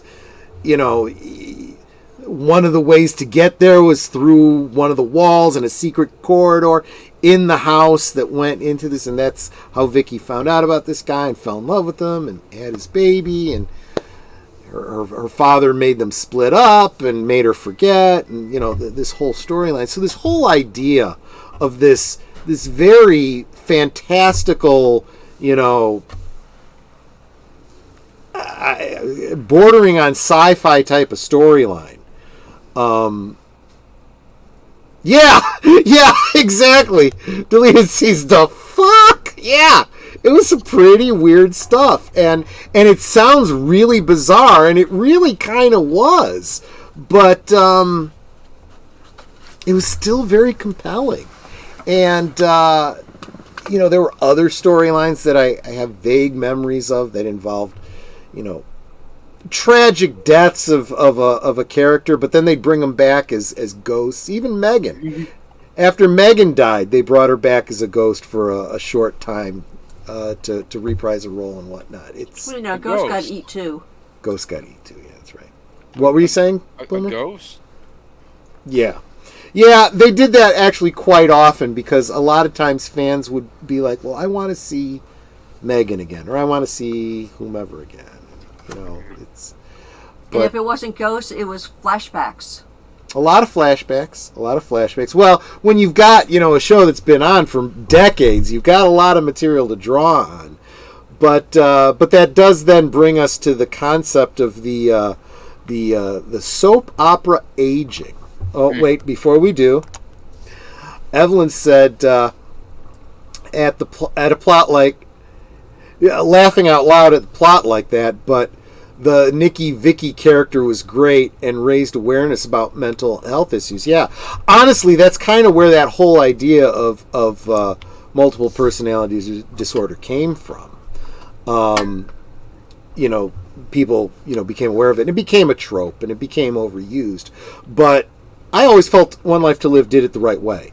There was a trauma, and you use it as a defense mechanism. And it really is two personalities with two separate. Usually it's more than two, but for story reasons, they usually want to keep it as simple as possible. But yeah, so we were talking about soap opera aging of kids. So I mentioned at the top of the show how my mother started watching One Life to Live when she brought me home from the hospital, and Vicky was having the oldest of her two boys, and I'm forgetting his name off the top of my head, but she just had a baby on the show, and my mom just brought me home, so these, I should be the same age as this character, when all of a sudden, I'm like 3 years old and the kid's 13. Then I start watching the show and he's like 21, and it's like, what the heck? But they would age these characters up instantly because they didn't know what to do with them. They didn't. They'd always have to have because there's no story to be told with. Sometimes there's a story to be told with a baby, but it's usually like the baby got swapped or kidnapped or whatever, and so you didn't actually have to have the baby on screen, right? But then when they're younger kids, they could be there for one scene, and then it's like, okay, go do your homework, and then you don't see them anymore. Yeah, because then people are going, didn't so-and-so have a kid? Yeah, and then they'd have to mention, kids going off to boarding school or this and that, because they didn't have any story for those kids. And there's also, guild rules about child actors and stuff like that. So then they go, you know what? Let's just age the kid up so we can start putting them in romance stories, and stuff like that. But yeah, so why do I bring that up? Well, we were talking about Star Trek, and anybody who remembers Alexander, Worf's son, he was a victim of soap opera aging, because he was a very little child when he was brought in by his mother, and then they recast him. He didn't really change ages. There was a behind the scenes reason for that. Swapped out Brian Bonsall, who was the little brother in Family Ties, took over the role. A little bit more acting experience, to be sure, but then when they moved over to Deep Space Nine, they decided they wanted a more action-oriented storyline for him, so they aged him up again, and made him a teenager suddenly, and I'm like, wow, I guess Klingons age quickly, you know. I mean, that was a soap opera trope, and it's played out in some of our fandom as well. But all right, I think we've put it off long enough. I think it's time that we get into the probably the most obvious way that soap operas have contributed to the entertainment that we enjoy today. And some of you have already mentioned it, already alluded to it. Let me go ahead and jump into it. So there's a lot of actors that you may have enjoyed in many different shows and not even realize that they got their start on soap operas. And I'm not even going to be able to get into more than a small fraction of them. But we'll start out with, and this was the one my mother was always pointing out, John Stamos. A lot of us know him from, what was that one with Dave Coulier? Full House. Full House, yeah. Most of us know him from Full House. And every time they come, oh, yeah, that's Blackie from General Hospital. Yeah, Blackie Parrish from General Hospital. John Stamos. Oops. Sorry about that. Yeah, different. Got to zoom out a little bit. Anyone remember Demi Moore? Married to Bruce Willis for a while. About Last Night. St. Elmo's Fire. G.I. Jane. Yep. She got her start on General Hospital too. Jackie Templeton. Wow. Man, she hasn't even changed, has she? She looks almost exactly the same. Anyone ever heard of Brad Pitt? I've heard of him. Chris on Another World. Netter says she can't even recognize him in this picture. He was like, Nope. I don't know, 15? Something like that? I mean, oh my gosh. Just insane. I'm sure that's when he was good looking. Yeah, that's when he was good. He probably took a shower from time to time back then, too. Any Smallville fans out there? Justin Hartley played Fox on Passions. He's the one on the left, by the way. And by the way, you know, anyone that wants to go off about toxic masculinity, guess what? This is the shop of the ladies. Yes, exactly. You know, Female gaze. Women never. There's never been a female gaze. Right now, bullshit. Here's your proof, people. Anyone remember a certain vampire slayer? Sarah Michelle Gellar, Kendall Hart, All My Children. Guys, let me tell you, I remember Kendall. I remember her storyline when I watched All My Children. To this, until today, didn't make the connection that Kendall was the same one who played Buffy. I totally missed that. It's the hair color. She pulled a Clark Kent on me. I don't know what it was.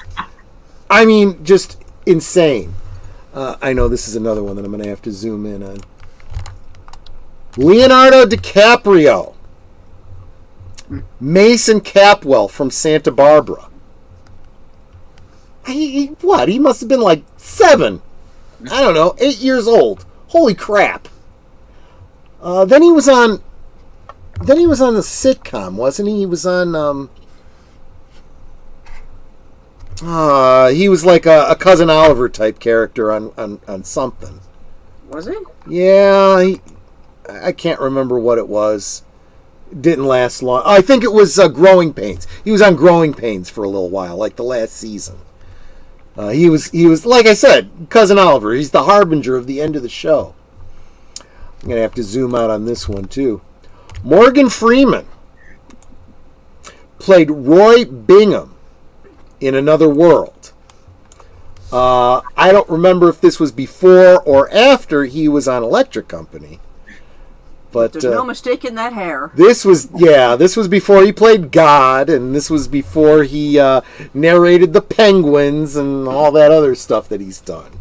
He is one of my favorite actors. Absolutely. I mean, if nothing else, I could just sit there and listen to him talk. I love his voice. Right. Let's see, who else we got here? Well, we mentioned Mark Hamill at the top of the show. Kent Murray on General Hospital. He went on and did a couple of things. And future Superman here, Michael B. Jordan. Is that who that is? That's Michael B. Jordan. Wow. Yeah. I joke, of course. I don't think that Superman's actually going to happen. He was... what was the character that he played in Black Panther? Killmonger. Killmonger, yeah. Killmonger from also played Creed. Son of Yes, which I have both the Creed movies on DVD. Haven't even watched them yet. Getting around to that. Good point. And the guys had to remind me about this one. Eric Brady on Days of Our Lives was played by Jensen Ackles. And guys, remind me where he was from because I didn't recognize him. Yeah, he was one of the boys from Supernatural. But as Boomer pointed out, he also did a stint on Smallville. So there you go. Another one that wasn't mentioned, but you did when you mentioned Superman. Christopher Reeve got his start on, I believe, Search for Tomorrow. Really? Mm-hmm. I didn't realize that. There you go. Excellent point. But I'm sure there's a lot of others. As I mentioned, there was Rick Springfield. There was actually a lot of musicians that didn't. I might be wrong about this, but didn't Susie Quattro? I mean, I know she was in Happy Days, but didn't she also appear in a soap opera? Maybe not. Don't know. I'm not sure. The one that I remember though was just because she ended up winning a Tony for her part in the show, but there was an actress, Renee Lee Schoolsbury. She played Evangeline Williams on One Life to Live. This was in the 2000s. Yeah, okay, yeah, that was after my time, so I don't know that. She ended up playing Angelica Schuyler in Hamilton. There you go, Lawrence Fishburne, One Life to Live, Josh Hall. Actually, I didn't remember that one. I did not remember that one. Oh, I Tommy think Lee I Jones. do remember this one. Dr. Mark Tolan. Okay, Tommy Lee yeah. Jones. And real quick, let's say hi to Wolfted Media. Wolfie, how you doing? Ow! We've been wishing you a happy birthday because you and I share a birthday, and I had my birthday stream a couple weeks back. I think he said his is actually in March. I think he corrected you last time. Oh, is that right? I got the 1-3 or 1-8, whatever. Okay, yeah. Okay, sorry about that. Hopefully I corrected it on my notes. But, well, we're thinking of you, even if we get your birthday wrong. You know? Although today is my sister's birthday. Oh, happy birthday to your sister. There you go. The one you like. Jackie. Kinda. More like tolerate, but there you go. She's the better of the sisters that you have contact with. Okay, the one you don't despise. Let's put that way. Yeah, you're right. You're right there. There you go. Yeah, my sisters are kind of dysfunctional. Yeah, it's almost like a soap opera with these women. But anyway, yeah, and there are just so many others that I'm not even thinking of. Those were just some of the ones that I was able to pull out of my foggy brain. But if you guys have any others, I just don't think people realize. And there is something to be said for... It's not March, it's May. Right, May. There is something to be said for the skill required as an actor to be on a daily show. What did I say? 5 days a week, 52 weeks a year. You have to memorize the scripts for all those days, all that shooting. It's insane. So something tells me that actors like Morgan Freeman and Lawrence Fishburne and all these others, they never showed up to a day of shooting without their script memorized. They're like, I got a whole week to memorize my lines, or I've got a month to memorize 2 hours worth of lines. No problem, And then, of course, anyone that's ever been in, oh yeah, they changed the script. You got to learn these lines real quick. Okay. No big deal for them, because they were getting new lines every day for a daily show, you know? Yeah, I was just getting to that. Not to mention the script changes that came right at taping times. Absolutely. In fact, here's a humorous one. If you want to see kind of a behind-the-scenes, maybe a humorous, fictional idea of what it's like behind the scenes on a soap opera, the movie Tootsie with Dustin Hoffman and his improv of he completely goes off the rails because they're doing a live, and that happened a lot back in the day, where there'd be a last minute change and they would literally have the actors performing live. So it was like a stage play, literally like a stage play. So if they forgot their lines, they had improv. They just did. They knew basically where the story was going, so they could keep it going. Sometimes they repeat themselves. It happened all the time.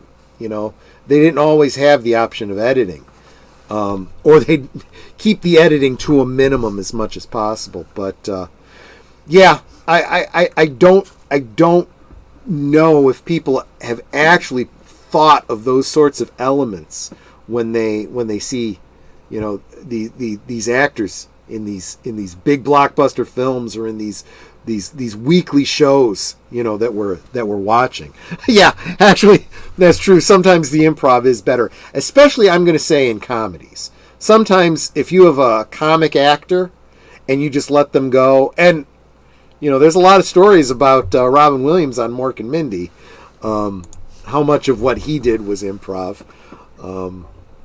And how much of the alien talk that he did was actually just cursing in foreign languages. And he got it past the censors. Yeah, kid you not.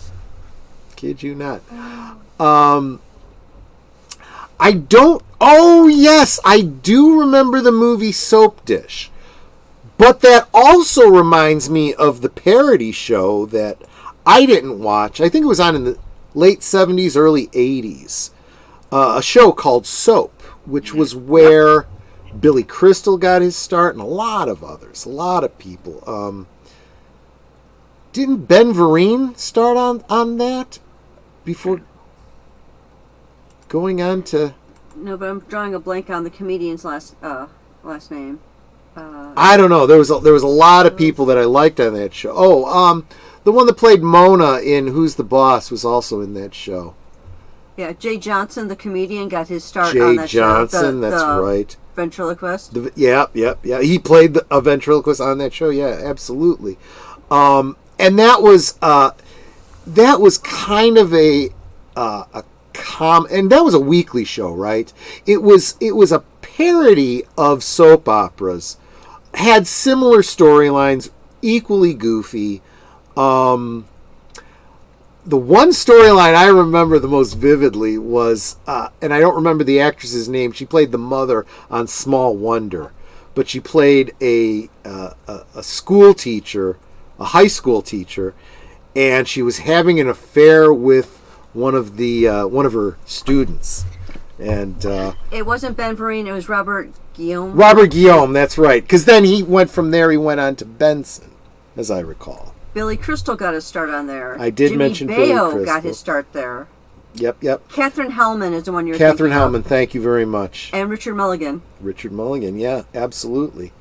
And that was a show that I didn't really watch. Nanette had, and it wasn't until after we were married, and there was like some channel was doing a marathon of it, and I just watched it straight through. It was crazy. It was one of the cable channels, as I remember. Yeah, I remember my mother talking about Mary Hartman. I also remember the Carol Burnett Show doing a parody of that. Wow. Tim said that she had an actual nervous breakdown on air. Yes. Wow. Yeah, I've heard that story. Yeah, absolutely. Isaiah Hill, thanks so much for stopping by, asking favorite era of General Hospital. I'm not seeing that he's asking anyone in particular, so he's probably asking everybody.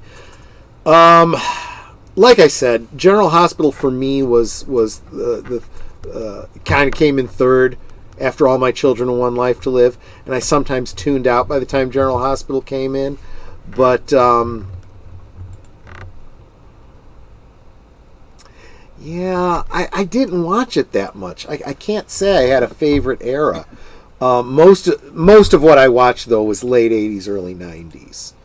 Do you watch any of them today? I don't.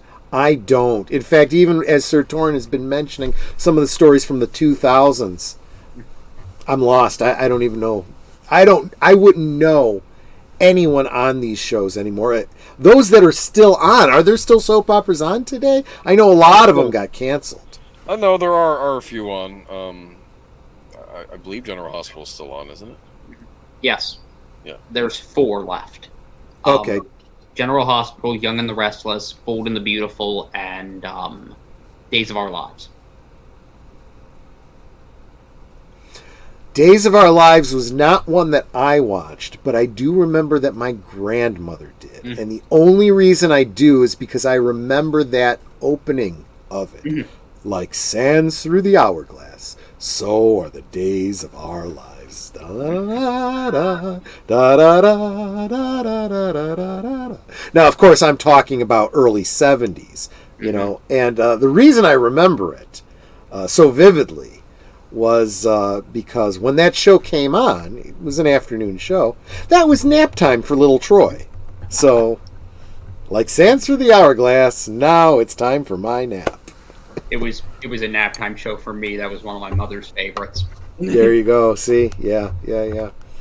But yeah. But well, so you gotta answer the question too, Isaiah. What is your favorite era of General Hospital? I would say, and I only got to experience this through watching clips on YouTube, but I'd say the '90s was straight through, because I think it kind of struck the right balance, because I'm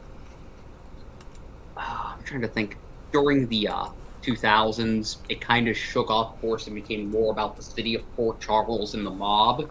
Yeah. But the 90s, it had the mob, it had the hospital, it had all the characters connected to all those things, and it all worked just perfectly. And there are moments in the stories that, like, even I'll watch it back and go, whoa, this is good stuff. Yeah. So yeah, and that was the other thing I was going to point out, that especially some of the more fanciful storylines, but even some of the romances and whatnot, the character interplays, the family dynamics of these big warring families and whatnot, they ended up working their way into my Dungeons and Dragons games and some of my writing in school. So, yeah.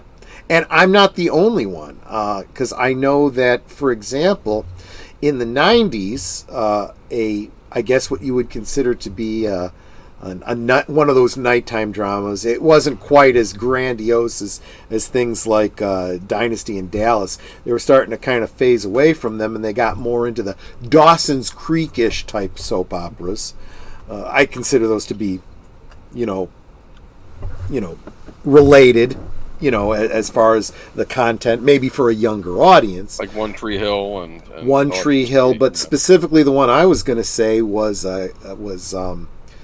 Gilmore Girls. That was a show that Nanette and I loved. Great banter, very funny. And we're talking about how these older soaps, impacted the entertainment we watch today. It wasn't all for the good.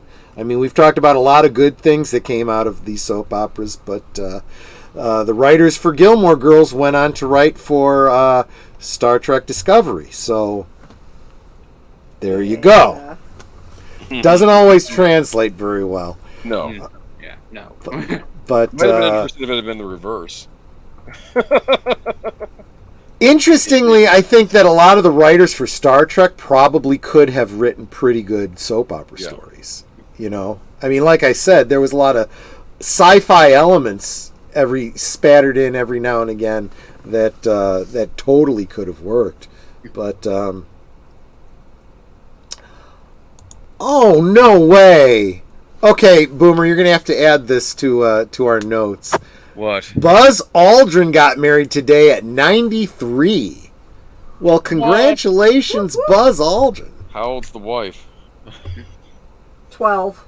No, she's got to be legal. She's 18. Oh, please. Are you kidding me? I don't know. I have no idea. This is the first time hearing Okay, it. I will look it up. Netter will look it up. But so for Isaiah, it was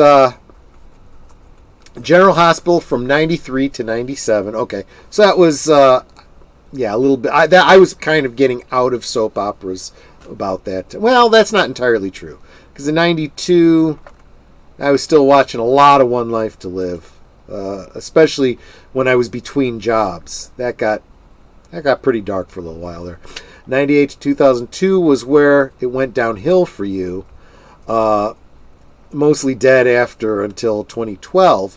It isn't as good today, but still better than 2002 to 2011. And this is another thing. You'll find that when people talk about soap operas, if you come into the middle of a conversation about soap operas, they could just as easily be talking about comic books. Mm-hmm. You know? It's that same kind of thing where you go, yeah, the storylines for this period, that was great, but then these writers came in and it kind of sucked for these years. You know, I mean, it really is, you know, but yeah, no, so I'm just kind of in awe of a former astronaut at 93 getting married. That's like, that guy's a hero. He just really is. I mean, oh my gosh. It's just... Well, I found her name, and now I'm trying to find her age. Good luck on that one. That's pretty amazing. She looks like she's had facial work done, so eek. But she's definitely younger than him, right? She could be, but since she's got a plastic face, it's kind of hard to see. I get that. Let me look back at my notes real quick. Did I kind of cover the things I wanted to cover? You know, Buzz Aldrin made a cameo in one of the Transformers movies. I think it was third. Get out. I'm pretty sure it was him. Optimus Prime talked to him and like saluted him and stuff. Oh, nice. That's pretty cool.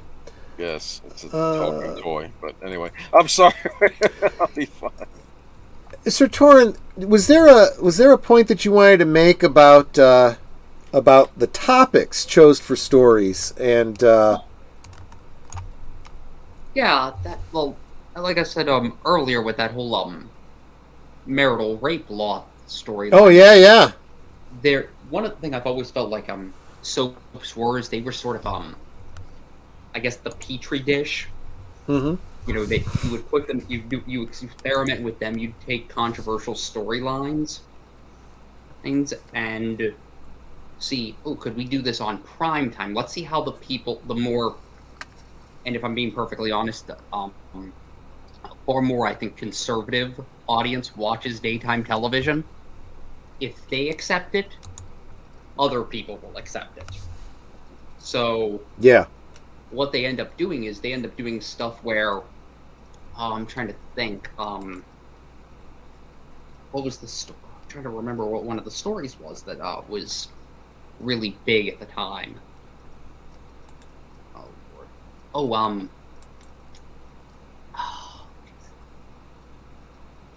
I remember there was a period, I think, All My Children, where they had a storyline where, there was a teacher who they were hinting at it throughout the story, but you find out that he was gay. There you go. Yeah. And so this was one of like the first times a character, not one of the first, it was, I want to say, because the creator of the show had always said, what you do is you present the character first. Right. And then slowly but surely you introduce these aspects to them so fans will like the character first. Right. And then when you reveal that, they have a chance to confront their own prejudices. Right. If they have them. And so absolutely. And honestly, that should be a very organic way. You should get to know a character the same way you would get to know a person in real life. The fact is, I've always contended this. Unless I, have known you for a long time, know that you're married or, you're seeing someone or whatever, I should have no reason to know what your preference is. It shouldn't even come up. Why would it? I'm not looking to date you. That's just it. And so usually when I find out that a friend of mine or an acquaintance of mine is gay, it means zero to me, nothing at all, because it does not impact me at all. It's none of my business. I appreciate you sharing with me, something personal, just like any other piece of personal information you might feel like sharing with me. Perfectly, whatever. Like the fact that I actually do know these guys' actual real names. I just never use them because I'm afraid of Clark Kenting them. I said, I hope you know my real name. Well, and the woman he married, she won't disclose her age, but people are thinking she's about 50. But with the plastic surgery, she looks a heck of a lot older. Yeah, isn't that terrible that plastic surgery can actually make you look older? Evelyn was saying she looks about 50-ish, so yeah, probably. I don't know. That's pretty young. That's... Well, concerning his age, yeah. Yeah, that would be like... Oh, gosh, it actually sounds creepy when you think about it this way. That would be like me dating a 25-year-old? Ugh. Ugh. That's just wrong. I don't know. I guess it works a little bit better when it's like older people, it's like fine. But anyway, but yeah. It wasn't just that. I'm trying to think of what other storylines they did I was gonna say I had a coworker that I didn't know was gay until he had left the job. Although I should have picked up on it when he said that he went to a Boy George concert. Yeah. Well, I don't know. It depends. It depends on the age range you're talking about. Because I remember when I was a kid in the '80s, you'd go to a Boy George concert and there'd be the talk. Oh, he's gay. No, he's not. It's just his shtick. He wears makeup. We've had guys wearing makeup on stage for a long time. Like Elton John. It's like he was a woman magnet, and then it's like, oh, he's gay? Really? Well, and see, I remember my uncle saying in the 70s, oh, yeah, he's queer as a $3 bill or something like that. And at the time, I didn't even know what that meant. I'm like, he's like, oh, yeah, he's got to be. And then sure enough, years later, we find out, yep, he absolutely was. Or like that one guy, Jim, who was on Too Close for Comfort. Oh, yeah. He was clearly gay. In the 80s, even I knew he was gay. I was a kid watching this going, that guy's gay. Why is the dad concerned he's going to go after the daughters? But it was the weirdest thing because it was like he wasn't playing a gay guy on the show, but he was so effeminate. And it's like, this is clearly an actor who isn't even trying to act straight, It was kind of the opposite of that storyline from Three's Company, where Jack Tripper pretended to be gay so that he could live with the girls, but he wasn't really gay.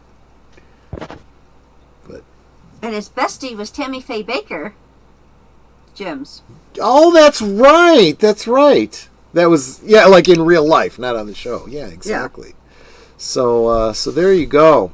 So, I did not ever intend that anyone listening to the show tonight would suddenly decide to rush out and watch soap operas that hadn't already. That was never really meant to be my intent. I wasn't even, coming to say, yeah, soap operas are much better entertainment than you think they are. Because your mileage may very much vary, but I wouldn't dismiss them as out of hand as you might.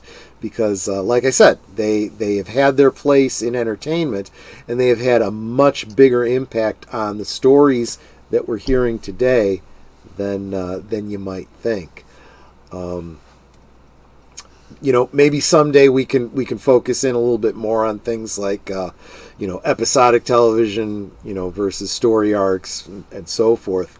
But we did touch on that a little bit in the past when we've talked about Twin Peaks and not being able to get into a show because you had no way to rewatch it. Now we live in an age where you literally could binge, 50 years worth of Doctor Who to get caught up if your streaming service carries it and you still have access to it. It's why I say own physical media, people, so they can never take it away from you. There's a lot of stuff that isn't available on streams that I would say to Nanette, hey, can you find me such and such on Amazon? And, she'll get me the discs and whatnot. And then we'll have to send them back because she got the European version and, whatever. But, Actually, the fine thing about Doctor Who is that it also is split because I think the Jodie Whittaker era was on a different streaming service. It might have been HBO Max, whereas the classic Doctor Who shows up on BritBox. But then, of course, the recreated Doctor Who episodes, the ones that they take from the archives and the animated, those end up showing up on AMC Plus. So, well, okay. So here's the thing on Doctor Who. If you want to get caught up on the first and second Doctor, those missing episodes, the ones that have been reconstituted or recreated using animation or whatever, all these lost episodes, those are the ones I really recommend you get the newest versions that are being released on Blu-ray. They're going through and doing seasons on Blu-ray. And what's great about these Blu-rays is you can get the audio separate from the, reconstructed telesnaps, separate from the animated, and you can choose how you watch it. And then some of the other episodes, they have like in the third, fourth, and fifth Doctor era. Well, I think it's mostly third and fourth Doctor. They've done things with the episodes kind of like the special editions of Star Trek, where they went in and they did improvements on the special effects. But again, you can have your choice of which version you watch. You can watch it as it originally aired or with improved special effects. Sometimes the improved special effects aren't that much of an improvement, but there you go. But anyway, yeah. So that's it. Was there any last words from anyone on the panel about the topic for tonight before we move on? Well, no, I'm good. Good. No. So let's look ahead. Tomorrow night we will be on Netter's Network. I hope you will join us at 9 Central, 10 Eastern for a rewatch of a classic Western comedy starring Lee Marvin. He's the star as far as I'm concerned. Cat Ballou. I think a lot of people in the chat have said they have not seen this before. I think you're going to love it. As always, I will be hosting it on Cosme. The link will be provided in the chat so you can watch along with us if you don't have it on a streaming service or physical media or whatever. Highly recommend you. It's the only Jane Fonda movie I will own, and it's the only Jane Fonda film I will watch. So just throwing that out there. That's tomorrow night on Netter's Network. What do we got coming up on Sunday, Aged Boomer? What we have coming up on Sunday is a lot of different news stories. For instance, a lot. We're gonna have to pare it back a little. Charges that Alec Baldwin is now facing. A new Tron movie. Yes. In the works. I'm gonna have some things to say about that too. Another Scream 6 will be coming out. Also, we'll talk about the trailer for that. I knew Evelyn had seen Cat Ballou. I hope you're going to be there tomorrow night, Evelyn. It's going to be a lot of fun. And, of course, Gaming Journalist Meltdown. Yeah, I'm glad we're keeping that one in there, because there's... we'll keep it in there. I'll try not to... I was originally not even going to comment on Mr. Adams. There's a bit of schadenfreude, though, that we're going to be able to engage in with that. He's been running his mouth, and he won't shut up, so now I'm going to have to address it. Yeah, absolutely. Absolutely. People deserve ridicule. Let's ridicule it. Absolutely. So that's tomorrow night at 8 Central, 9 Eastern on... This guy's channel? Sunday. Yeah, that's what I meant. Sunday. Sorry, I'm losing days the more I drink. All right. So, do we have a Birdman sighting this week? No, not this week. We'll be back in February for some streams. We're going to be doing two John Williams-based movies and two John Williams soundtrack movies and two Jerry Goldsmith movies. One of them will be the classic Black Sunday. Remember about the Super Bowl incident? We figured we might do that before the Super Bowl. Nice. Yeah. There you go. So nothing on Tuesday because Tuesday's show needed to be moved to Thursday. So next Thursday, over on Mr. Matchstick's channel, Aged Boomer and I will be joining him, and the topic he decided on, and I think it's a brilliant one, especially with all the stuff that's going on with Warner Brothers and the DC universe and so forth. We still don't know, although we're expecting to hear next week some announcement from James Gunn, some announcements about what's going to be happening, which we'll, of course, talk about the following Sunday. But we are going to talk about separately our own ideas for how we would like to see the DC cinematic universe kind of go down, whether the reboot or whatever. So that will be on Mr. Matchstick's channel on Thursday.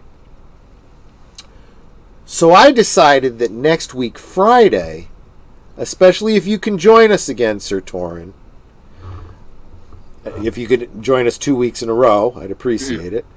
I am going to kind of reboot my own topic. Over on MeWe, I have a group called Fixing the DC Cinematic Universe. And I imagine an alternate history where Smallville was handled correctly and spawned a whole shared DC universe from there, the way they started to with Justin Hartley as Green Arrow and so forth. But I want to get back into talking about that a little bit and start fleshing it out. And yeah, we'll do that next week right here. So, and that brings us back around to the following Saturday, which will be a rewatch over on Big Al's channel, and I believe is that Escape from New York? I think he's already listed it, so let me double check. John Carpenter month this month, right? It is John Carpenter month this month on Big Al Presents. So let me really quick. This is a class act. I'm so professional. No, I'm sorry. It is They Live. So get your sunglasses and get ready. Get ready to consume and obey. That'll be a week from tomorrow. And that is all I've got. Any last words? Sir Torrhen, any last words? Nope. Man, I super appreciate you so much. I thank you for coming, hanging out with us. I would appreciate it if you can make it back next week too. Well, thank you for having me, and hopefully I can. I'll probably be a little late for the party, but yes. So, and I tell the guests all the time, especially if I know in advance, I know I can go ahead and start on time. We'll do our chit chat, opening and so forth, and then you just jump in when you can. You'll have the link, and you can jump in at any time. Netter, last words? We're gonna have to get this recorded too. Right? Well, I always say that we can talk amongst ourselves, and that's all well, good and fun. But it's so much more fun when you guys are joining us in the chat. You're dropping comments, questions, trivia, goofiness, and just having a great time with us. And it doesn't feel like we're separated by miles and miles. It feels like we're all in the same room together, just, sharing a laugh and having a good time. And you're not just friends for us, you're family too. We love you guys. We really do appreciate you being here. So thank you for spending the evening with us tonight. Yeah, and I appreciate kind of going out on that note because, like I said at the beginning, you come in, you're coming into my place when you come here, and if you're chatting with us and you're chatting, in the chat there amongst yourselves, it's friends hanging out, right? And so I kind of expect that kind of camaraderie and friendship, and I want to see the respect. So I super appreciate all of you that come here with that spirit. Boomer, any last words? No, this has just been an eye opener for me. I think as far as soaps go, learned a thing or two about the soap operas. I did. So yeah. It's gonna rush out and watch 52 years worth of All My Children Will Live General. You never know. You never know. I don't recommend it. I'm not. I don't want to be the one responsible for taking up that much of your time. Fair enough. Okay, guys. Thanks so much. Have a great one, and really hope to see you on the next one. Take care. Good night, ladies. Good night, sir. Hit it, sweetheart.